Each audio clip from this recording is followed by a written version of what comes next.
Hello दोस्तों, welcome to our channel. तो बहुत सारे स्टूडेंट हैं जो लगातार ये पूछते रहते हैं कि भैया हम टाइम किस तरह से बचाएं, क्योंकि टाइम नहीं बचता, हम लास्ट तक क्वेश्चन ही नहीं देख पाते या देख भी पाते हैं तो हो नहीं पाते क्वेश्चंस। उस पर भी बात करेंगे। और कुछ क्वेश्चंस ऐसे हैं जो मतलब पिछली बार मैंने टेस्ट में देखा है तो बहुत कम बच्चों ने आंसर दिया है। इवन एक क्वेश्चन तो ऐसा था जिसमें से 100 में से सिर्फ 4 बच्चे ही उस क्वेश्चन को ठीक कर पाए हैं, मतलब उनका 4% बच्चों का ही आंसर सही था। तो उन चीज़ों पे बात करेंगे। फिलहाल आप लोगों को पता है कि अभी वो वीडियो रिकॉर्ड की है, मतलब वो वाली वीडियो शूट की, इसलिए टाइम तो ज़्यादा नहीं था, लेकिन कुछ चीज़ें मैं यहाँ समझाने की कोशिश करूंगा।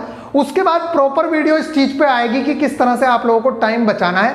फिलहाल ये 2 से 3 चीज़ें आप लोग सीख लीजिए जो आप अपने टेस्ट में अप्लाई कर सको, ठीक है। ये वाला वो क्वेश्चन था कि आपसे ए और सी की बीमाएं पूछी थी और फिर आपसे पूछ रहा था कि भाई किस तरीके से आप लोग इसकी बीमाएं निकालोगे। आपको बता रखा था कि पी जो है वो पावर है और ए वो टी जो है वो टाइम है। चलिए इसके बारे में बात करेंगे, क्योंकि जब मैं इन्हें मिटा दूंगा तब वो वाला क्वेश्चन करेंगे। ये चलिए पहले इसे कर लेते हैं। तो जैसे ये वाला क्वेश्चन देख लेते हैं। चलो पहले सबसे, ये ज़्यादा जगह घेर रहा है। अगर इस तरह के क्वेश्चन है, ये सबसे पहले मैं आप लोगों को बता दूं, ये क्वेश्चन सोल्व करना सबसे ज़्यादा आसान होता है और ग्रुप डी में 4 से 5 क्वेश्चन इस तरह के आते हैं और बहुत ही इजी लेवल के क्वेश्चन होते हैं, बहुत ज़्यादा डिफिकल्ट लेवल के नहीं होते हैं। तो क्वेश्चन सभी कर लेते हैं, कोई बड़ी बात नहीं है। और नहीं भी होते हैं तो बताना, इस पर मैं स्पेशली वीडियो दूंगा, बहुत अच्छी वीडियो होगी। एक भी क्वेश्चन में आप लोगों को फिर टेंशन नहीं रहेगी और बहुत आसानी से इन चीज़ों को कर लोगे। फिलहाल मैं यहाँ बताता हूँ क्या करना है। उसने हमसे पूछा, पहला क्वेश्चन है चीकू का सेक्टर या एंगल बताओ। सेक्टर का मतलब होता है एंगल। जैसे आप लोगों ने सुना होगा कि भाई सेक्टर नंबर 24, सेक्टर नंबर 24 मतलब उसने कितना एरिया घेर रखा है। इसी तरीके से ये जो पूरा है सर्कल, आप लोगों को पता है ये सर्कल होता है 360 डिग्री का। भाई 360 डिग्री का होता है, मतलब 360 डिग्री का कोण बनाता है ये पूरा। और ये जो केले वेले हैं इन्होंने कितना जगह घेर रखी है, 10%, 20%, मतलब 100% इन्हें दिखा रखा है। अगर ये 100%, भाई ये जो 100% है इन्होंने परसेंटेज में यहां दिखाया, यहां पूछ रहा है वो एंगल के हिसाब से बताओ। एंगल के हिसाब से पूछ रहा है ना, किसका पूछ रहा है, चीकू का पूछ रहा है। तो आप एक बात बताओ, उस बंदे ने 360 डिग्री का पूरा कोण था, 100% उसके बराबर कर दिया, क्योंकि ये 10% 15% जोड़ोगे तो ये 100% आएगा। अगर इस चीज से आप काटते हो तो आपको पता है सीधा सा 3.6 डिग्री आ गया, मतलब 1% किसके बराबर हो गई, 3.6 डिग्री के बराबर हो गई। क्या 1% बराबर 3.6 डिग्री। अब वो किसी का ही पूछ ले, चाहे जामुन के पेड़ पूछ ले तो 36 आंसर आ जाएगा डायरेक्ट। अगर वो पूछ रहा है चीकू के तो 36 दूनी 72।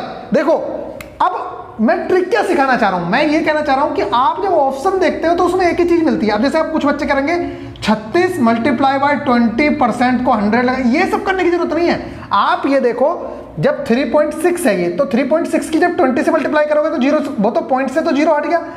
2 छंग 12, बस इतनी गुणा करनी है आपको, पूरी नहीं करनी। 36 दूनी 72 भी मत करो, बड़ी भी हो सकती है।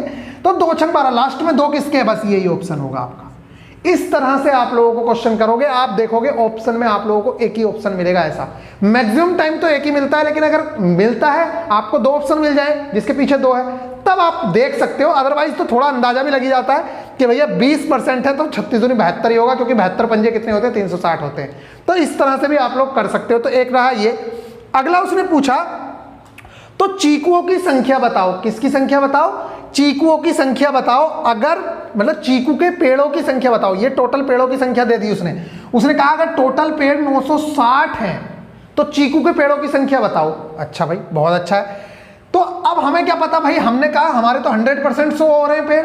कितने शो हो रहे हैं, हमारे पास दिखा रहा है 100% में कितने पेड़ हैं, 960 हैं।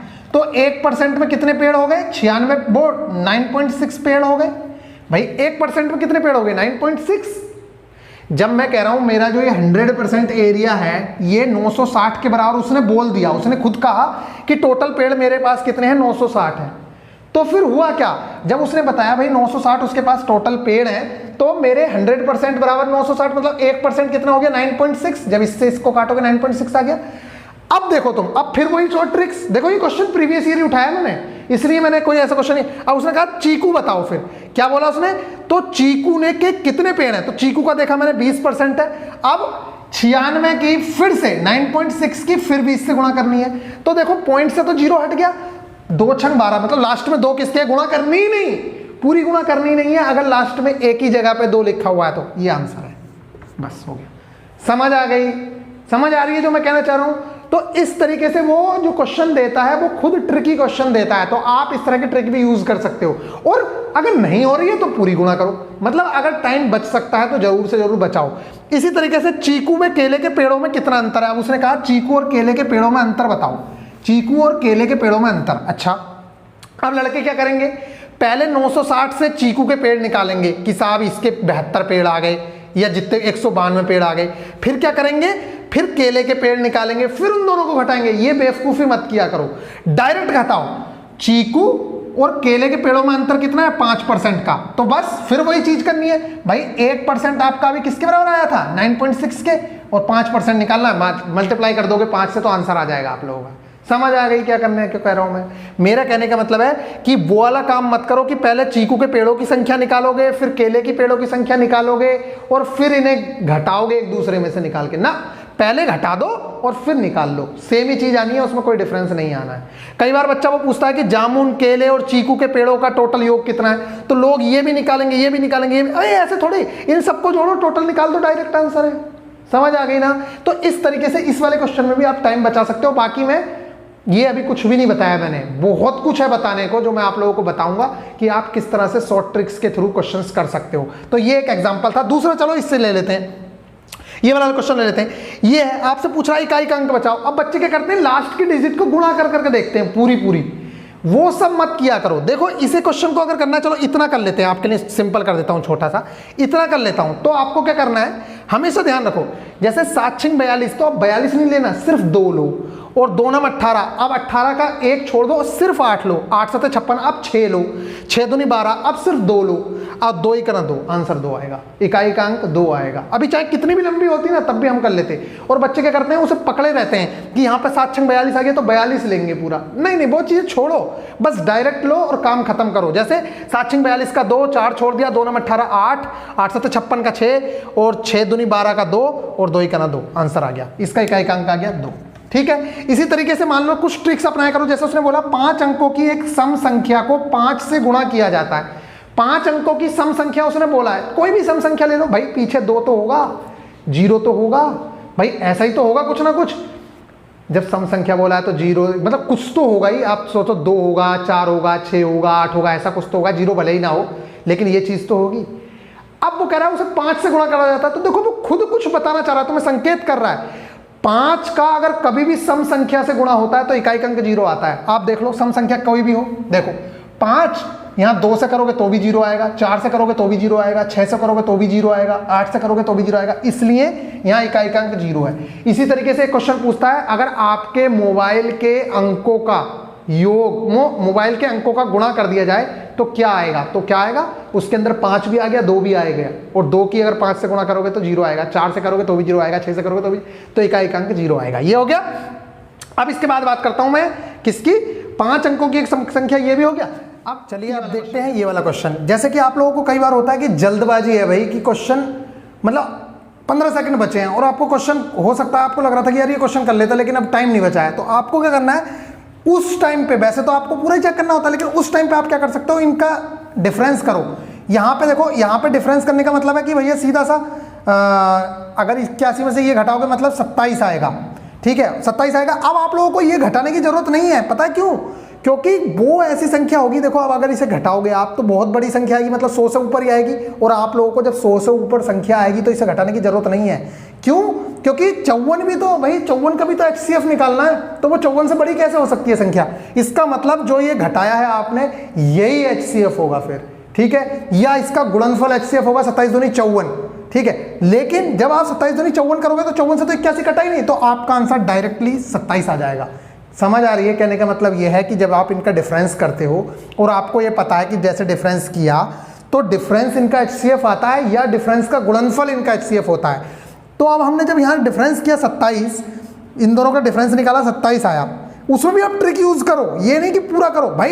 यहाँ पर ऑप्शन में 7 ही है ना एक ही जगह, तो 7 4 11 ही हो सकते हैं, मतलब एक तभी आएगा जब यहाँ 27 ही लिया होगा, अदरवाइज 37 तो है नहीं, 47 तो है नहीं, तो ये आ गया हमारा 27। अब हमारा अगर ये 27 है, इसके बाद हमें इन दोनों का या इसका और इसका निकालने की जरूरत नहीं है, क्योंकि वो डिफरेंस 100 से ज़्यादा होगा और हमें इन दोनों का भी HCF निकालना है, इसलिए वो चीज़ हम नहीं लेंगे। अब क्या लेंगे, सिर्फ 27, या तो 27 होगा या 54 होगा। 54 इसलिए नहीं होगा क्योंकि 54 से 81 नहीं करता, इसलिए आंसर 27 होगा। तो ये वाली चीज़ भी आपकी निपट गई। अब इसके बाद बात करता हूँ ये वाला क्वेश्चन, देखो ये भी निपट गया। इस क्वेश्चन को कभी भी ये वाले क्वेश्चन सोल्व करने की जरूरत नहीं होती है, ये सिर्फ मुंह जबानी क्वेश्चन होते हैं। हमेशा इन क्वेश्चंस को मुंह जबानी किया करो। जैसे ये 144 है भाई, 144 12 का निकल गया और 12 और 13 हो गया 25, 25 का निकल गया 5, 5 289 में 5 जोड़ा वो हो गया 289, 284 में 5 जोड़ा वो हो गया 289, मतलब 17 और 17 में से 8। अब देखो इस चीज को खत्म कर दिया, यहाँ आ गया 17 और जब 17, मैं तो मुंह जबानी ही करूंगा, आप भी मुंह जबानी किया करो, मतलब सिर्फ जुबान से क्वेश्चन करना है, वो करना नहीं है। 17 में से 8 गया क्योंकि ये माइनस का ये प्लस का, 17 में से 8 गया कितना बचा 9, 9 8 17 होते हैं ना, इसलिए 9 और 9 का निकलेगा 3, इसलिए इसका आंसर आ गया 3। समझ आ रही है? इस तरह के क्वेश्चंस और भी काफी टाइप के क्वेश्चन होते हैं जो हम मुंह जबानी करने होते हैं, उन्हें कभी लिखना नहीं होता है, लिखोगे तो टाइम वेस्ट होगा। समझ आ रही है? तो ये वाला क्वेश्चन भी आप लोगों को निपटा देना है। अब मैं इस क्वेश्चन को करके दिखाता हूं आप लोगों को कि ये क्वेश्चन कैसे करना है आप लोगों को। चलिए भाई देखिए, ये वाला क्वेश्चन हम करते हैं। बोला था उसने ए और सी की बीमाएं बताओ। अब सबसे पहले मैं आप लोगों को एक चीज बता दूं, जब उसने ये इक्वेशन दी ना, P बराबर AT² प्लस CT², इस CT खाली, एक बात हमेशा ध्यान रखना, मैं बता रहा हूं आप लोगों को, एक बात हमेशा ध्यान रखना, अगर कोई चीज किसी में जोड़ी जा रही है तो वो सेम क्वांटिटी की जोड़ी जाएगी। अच्छा एक बात बताओ, यहाँ पे 4 सेब लिख दूं और यहाँ पे 4 केले लिख दूं, क्या इसका आंसर निकाल दोगे आप? कभी नहीं निकाल सकते। 4 सेब और 4 केले ही बोलोगे ना, लेकिन अगर मैं कहूँ 4 सेब प्लस 4 सेब तो बोल दोगे 8 सेब। इसीलिए ये कॉन्सेप्ट यही चलता है कि अगर ये वाली चीज इसमें जुड़ी है तो इसका मतलब ये है कि ये सेम चीज होंगी, और जब इक्वल का समान, इक्वल का साइन लगाया ना, इक्वल का, तो ये वाली चीज इसके बराबर होगी और ये वाली चीज इसके बराबर होगी। क्यों? क्योंकि समान चीजें ही जोड़ी अथवा घटाई जा सकती हैं, ये बात याद रख लेना भाई। चीनी के अंदर से चीनी तो घटा सकते हो, चीनी के अंदर से पानी तो घटाओगे नहीं। समझ में आ रही है ना? जो चीज जिसके अंदर होगी वही तो चीज घट सकती है। ठीक इसी तरीके से यहां है कि जो समान चीजें हैं उन्हें ही इक्वल किया जा सकता है। तो अगर मैंने AT² लिया है तो वो P के बराबर होगा, और AT² CT के भी बराबर होगा, और AT² P के बराबर और P CT के बराबर, मतलब ये सब आपस में बराबर रख सकते हैं क्योंकि इनकी यूनिट सेम होंगी, तभी हमने इन्हें जोड़ा होगा। 2 kg के अंदर 2 लीटर नहीं जोड़ सकते, यहाँ 2 kg रहा होगा, यहाँ 2 kg रहा होगा, तभी यहाँ जोड़ दिया है। ठीक इसी तरीके से उन्होंने बताया कि ये क्या है, पावर है। तो इस क्वेश्चन को कैसे करना है, आप देखो। तो मैंने क्या किया, मैंने किया P की बीमा, मतलब इसकी डायमेंशंस बराबर AT² की डायमेंशन, क्योंकि मुझे A की क्या निकालनी है, बीमा निकालनी है। तो भाई अगर A की निकालनी है तो T² को इसके नीचे ले आओ, T² की बीमा। अब हो गया आंसर बस। A की बीमा क्या आ गई, P की बीमा अपॉन T² की बीमा। अब P क्या है, P उन्होंने बताया शक्ति है, शक्ति, तो P अपॉन T² की बीमा। तो अब अगर आपको शक्ति की बीमा नहीं आती है तो फिर P बराबर W/T आता होगा। देखो करना तो ऐसे ही पड़ता है। देखो तरीके क्या होते हैं, अब मान लो आपको शक्ति की बीमा नहीं आती है तो P बराबर क्या होता है, W/T। अब W की तो आती होगी, W की तो आती होगी। अब आप कह रहे हो ना मुझे तो कार्य की भी नहीं आती, तो फिर W बराबर F.ds लिखो। अब F की तो आती होगी तो इसकी बीमा लिख दो, इसकी बीमा लिख दो, और नीचे टाइम है ही, आप तब भी निकाल लोगे। अब कहो ना जी मुझे तो फोर्स की भी ना आती, तो F बराबर M में कर लो भाई, F.ds है अपॉन T है, तो MA/ds/T। अब तो कर लोगे। आप कहो ना जी मुझे तो अभी A की भी ना आती, मास की तो पता है लेकिन तो A बराबर dB/dt कर लो। मतलब कुछ भी करके उसकी बीमा निकालनी है, तो मैं डायरेक्ट निकाल रहा हूं। अब यहाँ देखो P बराबर W/T है तो mL2T-2 इसकी बीमा होती है, मुझे तो याद है, आपको भी याद होनी चाहिए। ठीक है, अब ये T चला जाएगा ऊपर, तो कितनी बीमा आ गई, mL2T-3, ये इसकी बीमा आ गई। अब mL2T-3 तो इसकी बीमा आ गई, mL2T-3 अपॉन T⁻², क्योंकि टाइम की बीमा होती है T, तो ये T⁻², यहाँ प्लस में है, ऊपर जाके क्या हो जाएगा माइनस में, तो इसकी बीमा आ गई mL2T-5, ये आ गई A की बीमा।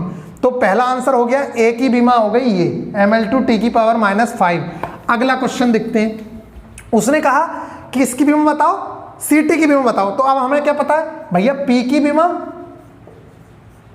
बराबर CT की बीमा, बीमा मतलब वही डायमेंशन, तो निकालनी है सी की, तो P अपॉन टी कर दोगे तो सी की निकल जाएगी। और P कितना है अभी निकाला ml2t माइनस 3, यही तो निकाला, upon T is equal to C. अब t यहाँ प्लस की घात 1 है, अब ऊपर जाएगी तो माइनस की हो जाएगी, तो सी की भी कितनी आ गई ml2t की पावर माइनस 4। इस तरह से ये क्वेश्चंस करने हैं। अगर आपको नहीं आया है तो मुझे बता देना, मैं आप लोगों को ये वाले क्वेश्चन करवा दूंगा, ठीक है।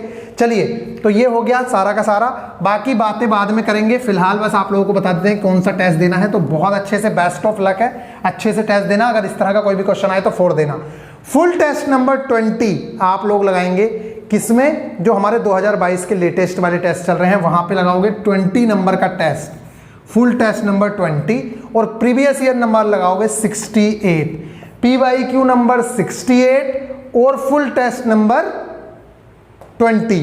ये आपका 2022 वाला टेस्ट है, ये प्रीवियस ईयर टेस्ट है 68 नंबर का।